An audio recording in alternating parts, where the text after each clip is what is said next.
Namanya Fauzan, seorang pemuda berusia 29 tahun yang tinggal bersama ibunya di sebuah rumah kontrakan kecil di pinggiran kota Garut. Ayahnya telah meninggal sejak Fauzan duduk di bangku SMA, meninggalkan ibunya sebagai satu-satunya orang tua yang ia miliki. Ibunya, Bu Salma, adalah perempuan yang sabar dan sangat religius. Bu Salma berjuang mencari nafkah untuk kehidupan mereka berdua dengan berjualan gorengan dan kue basah dari pagi hingga sore hari. Sedangkan Fauzan sendiri bekerja sebagai penjaga toko kelontong milik Pak Hendra, seorang pedagang yang cukup dikenal di kampungnya. Setiap hari, Fauzan bekerja dari pukul 8 pagi sampai 9 malam. Ia menjaga toko itu. Gajinya tidaklah besar, hanya cukup untuk makan seadanya dan membayar kontrakan.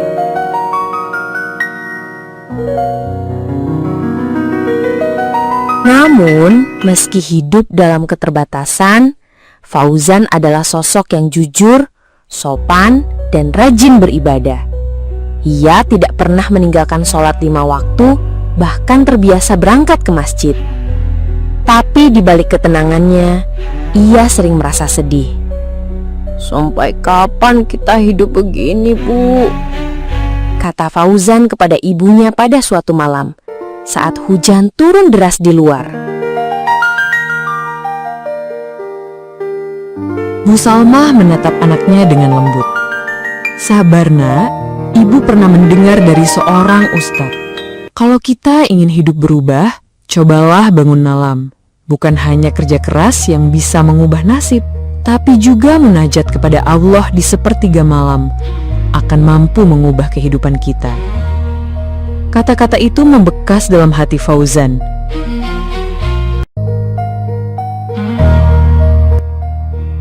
Malam itu, untuk pertama kalinya Fauzan mencoba bangun pukul 3 dini hari.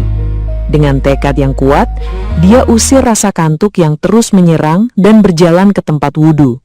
Berwudhu dengan air dingin yang menusuk kulit, lalu sholat 2 rakaat sebanyak 4 kali tahajud dengan suara pelan dan hati yang lirih. Dalam sujudnya, ia menangis. "Ya Allah, aku lelah, tapi aku yakin Engkau Maha mendengar. Bukalah pintu rezeki untukku. Aku ingin bahagiakan ibu sebelum terlambat." Sejak malam itu, ia bertekad untuk tidak melewatkan tahajud selama 40 hari berturut-turut, apapun yang terjadi. Ia membuat alarm di ponselnya, bahkan menyiram wajah dengan air agar tak ketiduran. Setiap malam, ia bangun dan bersujud. Hari berganti hari, Fauzan tetap istiqomah dengan sholat tahajud yang dia lakukan setiap malam. Di minggu kedua, meski secara materi belum banyak berubah, Fauzan mulai merasakan sesuatu yang berbeda. Hatinya lebih tenang. Ia lebih sabar saat menghadapi pelanggan yang cerewet. Ia tak cepat marah, tak lagi mudah mengeluh. Bahkan beberapa pelanggan mulai memuji pelayanannya. Suatu hari, seorang ibu yang sering berbelanja berkata, "Mas Fauzan, saya suka belanja di sini karena Mas ramah dan jujur. Doain anak saya ya, biar kayak Mas, baik hatinya." Ucapan itu membuat Fauzan terharu. Ia merasa doanya belum dijawab sepenuhnya, tapi hatinya justru lebih damai dari sebelumnya. Ia sadar, tahajud mulai mengubah dirinya dari dalam. Memasuki hari ke-22, Fauzan menghadapi ujian. Pak Hendra, pemilik toko, memutuskan untuk pindah keluar kota karena anaknya mendapat pekerjaan di Jakarta. Ia menawarkan Fauzan untuk membeli tokonya. "Kalau kamu serius, saya jual murah, tapi harus cepat. Minggu depan saya pindah," kata Pak Hendra. Fauzan bingung. Ia tak punya tabungan lebih dari 1 juta rupiah. Ia hanya bisa berkata, "Insya Allah, Pak. Kalau Allah izinkan, pasti ada jalan." Ia pun menambah doanya di setiap tahajud. Tak hanya minta rezeki, tapi juga jalan keluar dari keterbatasannya. Hari ke-28, Fauzan kedatangan tamu salah satu partner dari toko Pak Hendra. Dia adalah seorang pria tua berjas rapi yang sering datang dan ngobrol dengan Fauzan.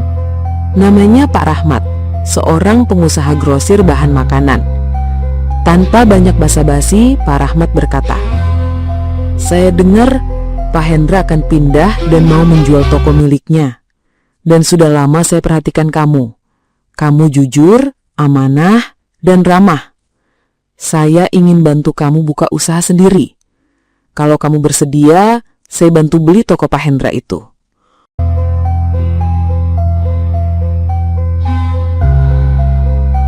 Fauzan tertegun. Mulutnya tak mampu berkata-kata. Dirinya mematung, matanya berkaca-kaca. Ia tak percaya bahwa Allah begitu cepat mengabulkan doanya beberapa hari terakhir melalui tahajud. Dan bantuan itu memang datang dari arah yang tidak pernah ia bayangkan. Ia langsung sujud syukur saat pulang ke rumah. Tepat di malam ke-40, Fauzan kembali bangun untuk melaksanakan tahajud seperti biasa.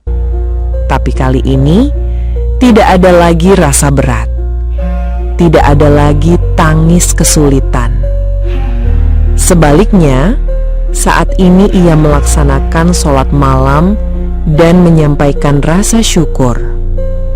Kini hanyalah tangis syukur yang ia sampaikan kepada Sang Pencipta. Ia bersujud lama, lalu berbisik dalam doanya, "Ya Allah, aku tak tahu bagaimana Engkau menata segalanya, tapi aku bersyukur. Kini aku tahu Engkau tak pernah tidur dan Engkau tak pernah mengecewakan hamba yang bersungguh-sungguh."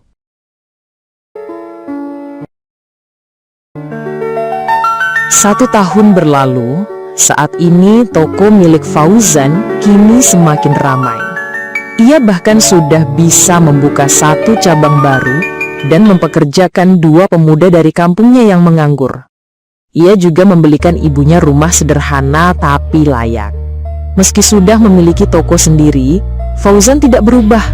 Ia tetap bangun di sepertiga malam, tidak untuk meminta lagi, tapi untuk menyampaikan rasa syukur kepada Allah yang selalu mendengarnya dan memberikan yang terbaik kepada dirinya dan ibunya. Tidak jarang, bila dia bertemu dengan teman atau kerabatnya yang sedang kesusahan, kepada banyak orang ia selalu berkata, "Kalau kalian sedang merasa buntu, cobalah tahajud. Allah tidak pernah diam.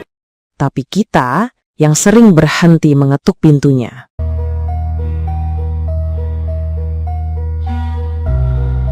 Kisah Fauzan adalah bukti nyata bahwa usaha batin melalui tahajud bisa membuka pintu dunia. Tidak ada yang tidak mungkin jika Allah yang berkehendak.